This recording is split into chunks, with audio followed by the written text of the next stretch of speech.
Alright, this is going to be another windmill tutorial, and it's going to be on the Tapmill or the step mill or the German mill. And this is what it looks like if you haven't heard of any of these names.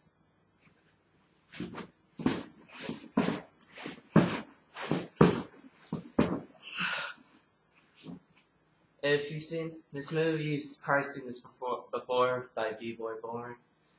And now that, well, I'd like to start off with, this isn't a really difficult windmill, despite it looking like having a different leg variation. This move is a lot easier than you would expect it to be. Now, the thing about this move is, I would suggest you to know how to do a head swipe, like, kind of like this. It'll get you, like, the basic concept of, like, tapping or, like, pushing off with your leg and swinging up with it, like that. And a good way to start this off of, like, combining a head swipe with a windmill is, like, first do this move while stabbing. So, like, you stab, tap, and, like, try and catch again. When you're trying to catch again, try and, like, push down with your leg and swing up with your non-tapping leg. This move will be a lot easier if you have, like, the basic concepts of, like, a swipe or a head swipe, because this is pretty much what a tap mill is. It's just a combination of a swipe with a windmill. So just first understand how to do, like, your stab tap mill first. So just do this, tap, and then try and catch again. And then once you have that down, you should start going for no-handed. Now here's a drill that I learned that really helped me out getting tap mills.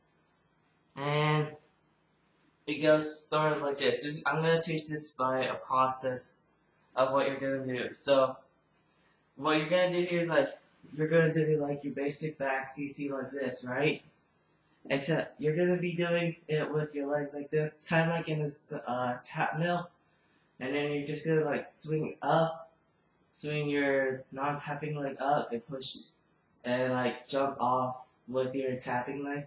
So what you're going to do, and then when you're doing that, try and get onto your head. So put that together, you're going to do this. And kind of like midway when you're doing it, you once you tap, like push down with your tapping leg and swing up, you're kind of like gonna do another pump, kind of like you're gonna be doing a little bit of a pump as well. So don't just think that it's just, well, for me, I just do a little bit of a pump to get that extra air. So don't think it's just like all in your swinging up and then tapping down. So try and notice like the little pump that I do right when I'm in the middle of going onto my head. So then, yeah, once you have that down, try and get onto your head. So you have the basic idea of like going from tapping down and swinging up and getting onto your leg. Now once you have that down, what you're going to do next is then you're going to like twist your upper body like you would do for a normal-handed windmill. So put all those together, you're going to get this. And that's pretty much what your basic tap mill would be like. This move is a lot easier because the best part of this move is you don't need to have a lot of momentum to do this move. You could do this from a dead start and still be able to do it. And I wouldn't suggest you to try and do this with a lot of momentum, because the thing about this move, it's a lot lower than your normal windmills, because since you're going to be tapping, you're going to be a lot lower on your back. So you're going to be around like where your lower back or your butt is at, because that way you'll be able to tap first. Well, yeah, tap first and then land on your back and lower back. And try and get like the motion of like tapping down before you actually where you actually land on your lower back, because landing on your lower back is not fun at all. It's really painful. So don't try this move with a lot of momentum, like going into a lot of windmills and then trying to go into tap mills like that. It doesn't work that way like a lot of other windmills, like barrel mills or munch mills. It doesn't work the same way. Tap mills are just, you just don't want to use it. Go into it with a lot of momentum until you got the move down. And as well, what you want to do, just like tap down before you land. And I don't think there's really that much to it. It's kind of like a munch mill. If you have munch mills, it's very good to know how to do that, because you'll have a good idea of like how to do windmills with like a different leg variation.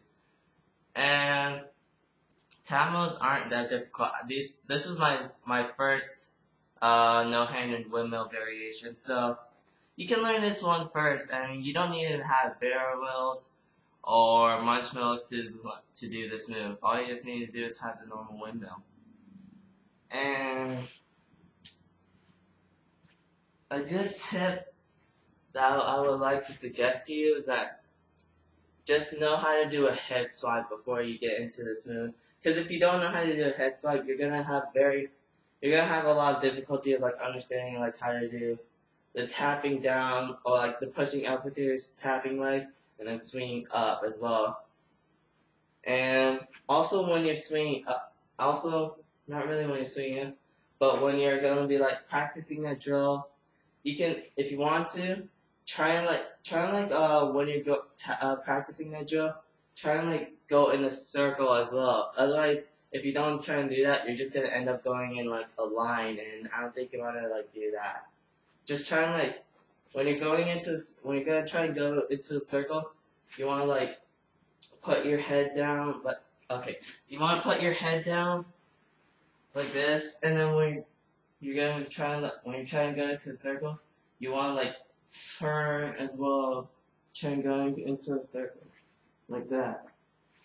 So that way, when you're trying to do that drill, you pretty much can do it. You will pretty much be able to go into a circle.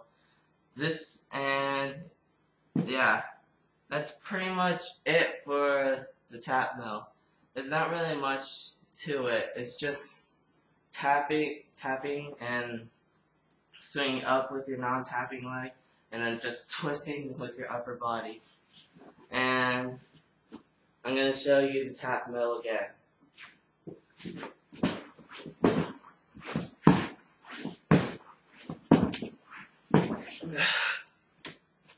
Oh yeah, and as I was doing it, I just remembered something.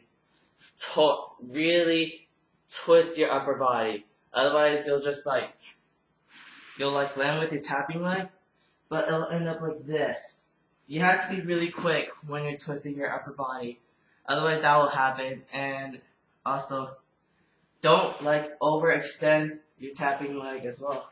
I noticed that when I was doing it, I started to overextend it a little bit.